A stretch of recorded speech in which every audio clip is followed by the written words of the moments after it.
Chart patterns ना कभी-कभी बिल्कुल मॉडर्न आर्ट की तरह लगते हैं।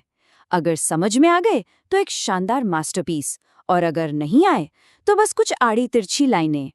आज के इस एक्सप्लेनर में हम एक ऐसे ही अनोखे और बेहद पावरफुल पैटर्न पर फोकस करने वाले हैं जिसे राइट एंगल्ड और डिसेंडिंग ब्रॉडनिंग फॉर्मेशन कहा जाता है।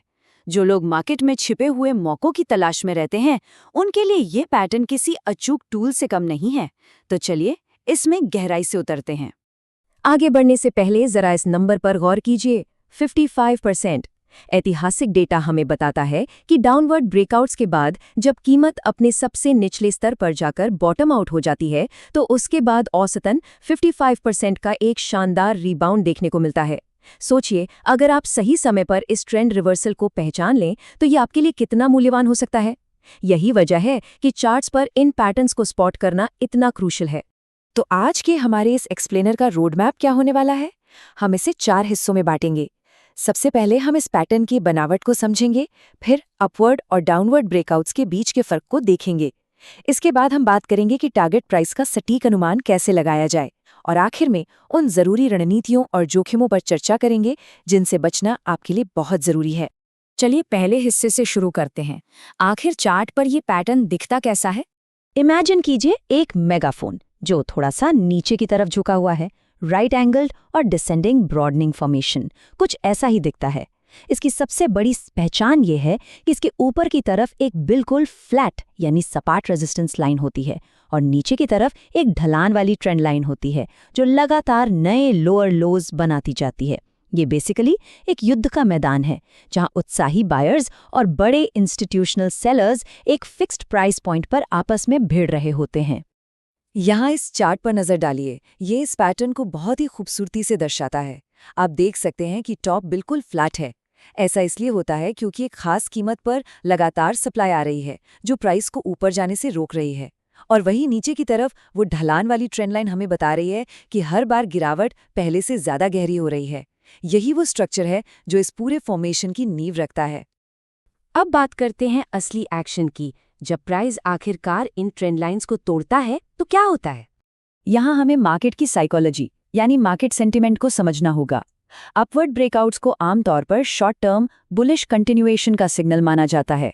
इसका सीधा सा मतलब है कि बायर्स का जोश इतना हाई था कि उन्होंने टॉप लाइन पर मौजूद सारी सप्लाई को सोख लिया। दूसरी तरफ डाउनवर्ड ब्रेकआउट्स अक्सर शॉर्ट टर्म बेयरिश रिवर्सल का इशारा होते हैं।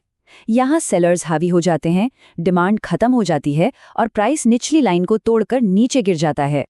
अब जो चीज़ यहाँ सबसे दिलचस्प है ना, वो ये वास्तविक उदाहरण है। देखिए कि अपवर्ड ब्रेकआउट के बाद प्राइस कितनी आक्रामकता से ऊपर भागा है। जैसे ही ऊपर की सप्लाई खत्म हुई, स्टॉक ने एक बड़ा गैप अप लिया और महज 2 हफ्तों के अंदर ही लगभग 10% का शानदार उछाल दिखा दिया। यह साबित करता है कि जब कोई बड़ी रुकावट टूटती है तो डिमांड कितनी तेजी से हावी हो सकती है। ठीक है, ब्रेकआउट तो हो गया, लेकिन प्राइस जाएगा कहां तक? आइए देखते हैं कि टारगेट प्राइस कैसे सेट किया जाता है। इसके लिए ट्रेडर्स एक बहुत ही सिंपल गणित का इस्तेमाल करते हैं जिसे मेजर रूल कहते हैं। ये कोई रॉकेट साइंस नहीं है। स्टेप 1, फॉर्मेशन के अंदर सबसे ऊंचे पॉइंट यानी हाईएस्ट हाई और सबसे निचले पॉइंट यानी लोएस्ट लो को खोजिए।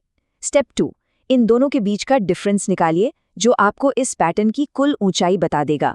और आखिरी स्टेप, अगर ब्रेकआउट ऊपर हुआ है तो इस ऊंचाई को टॉप ट्रेंड लाइन में जोड़ दीजिए, और अगर नीचे हुआ है तो इसे सबसे निचले पॉइंट से घटा दीजिए। सिंपल। चार्ट पर यह रूल बिल्कुल ऐसा दिखाई देता है। आप देख सकते हैं कि पॉइंट ए और पॉइंट बी के बीच की दूरी को मापा गया है और फिर ठीक उसी ऊंचाई को हॉरिजॉन्टल ट्रेंड लाइन के ऊपर प्रोजेक्ट कर दिया गया है। इस आसान से तरीके से आप अपना फाइनल टारगेट प्राइस बहुत ही सटीकता से निकाल सकते हैं। अब आप सोच रहे होंगे, क्या ये तरीका सच में हर बार काम करता है? सांख्यिकी के हिसाब से बुल मार्केट यानी तेजी के बाजार में होने वाले अपवर्ड ब्रेकआउट सबसे ज्यादा रिलायबल होते हैं। डेटा बताता है कि बुल मार्केट में ये पैटर्न 63% बार मेजर रूल द्वारा निकाले गए टारगेट को सफलतापूर्वक हिट करता है। ट्रेडिंग की दुनिया में 63% का सक्सेस रेट एक बहुत ही शानदार आंकड़ा माना जाता है। लेकिन रुकिए, हर चमकती चीज सोना नहीं होती। आइए इसके जोखिमों और फेलियर रेट्स की सच्चाई को भी समझते हैं। मार्केट में एक बहुत बड़ा जाल होता है जिसे 5% फेलियर ट्रैप कहते हैं।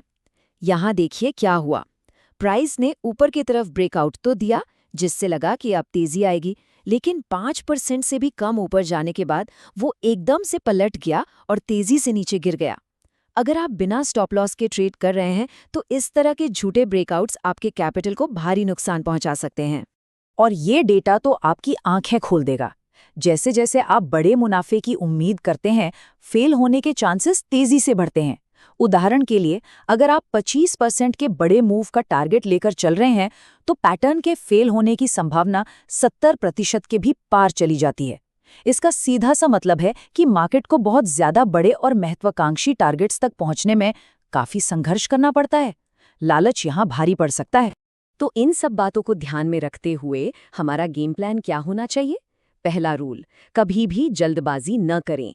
हमेशा ट्रेंड लाइन के बाहर एक कंफर्म्ड क्लोजिंग प्राइस का इंतजार करें। दूसरा मेजर रूल, जो भी टारगेट दे हमेशा उससे थोड़ा कम यानी एक कंजर्वेटिव टारगेट सेट करें।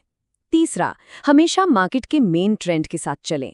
और चौथा, जो सबसे ज्यादा क्रूशियल है, अपनी मेहनत की कमाई को बचाने के लिए हमेशा प्रोटेक्टिव स्टॉप लॉस ऑर्डर्स का इस्तेमाल करें। तो इन सारी तकनीकी बारीकियों को समझने के बाद एक बहुत ही दिलचस्प सवाल सामने आता है। क्या हम चार्ट्स पर ब्रेकआउट होने से पहले ही मार्केट की साइकोलॉजी और आने वाले बड़े बदलावों को सटीक रूप से डिकोड कर सकते हैं? क्या भीड़ से एक कदम आगे रहना मुमकिन है? ऐसे ही और भी शानदार, प्रोफेशनल और डेटा बैक्ड चार्ट विश्लेषण के लिए चैनल को अभी सब्सक्राइब जरूर करें। हमारे साथ जुड़े रहें और मार्केट की इस भूल भुलैया को डिकोड करते रहें।